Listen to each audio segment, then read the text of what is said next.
Écoutez, pour le tome 5 de Secrets d'Histoire, d'abord le principe de Secrets d'Histoire est simple. Chez Albin Michel, j'aime bien tous les ans avoir un rendez-vous avec les lecteurs qui clôt un petit peu la saison télévisuelle. J'ai envie de faire le point, c'est-à-dire de reprendre un certain nombre de sujets que j'ai développés à la télévision et de proposer quelque chose d'un complément, c'est-à-dire quelque chose de revenir sur la personnalité dont on a parlé et poser une question sur une énigme, en tout cas sur les mystères de sa personnalité.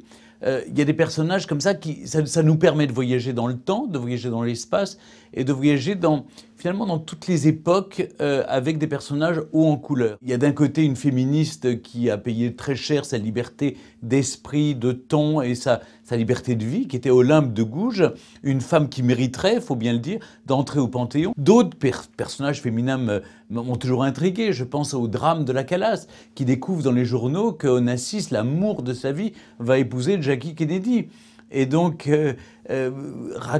revenir sur cette histoire bouleversante, finalement. Cette femme qui a été bafouée et finalement, on découvre que c'était le seul grand amour d'Aristote Onassis. Souvent, on me dit, mais il y a beaucoup d'histoires d'amour blessées. Oui, parce que souvent, ça explique la carrière des gens. Vous savez, dans l'histoire, vous avez le pouvoir, l'argent, et puis vous avez l'amour aussi.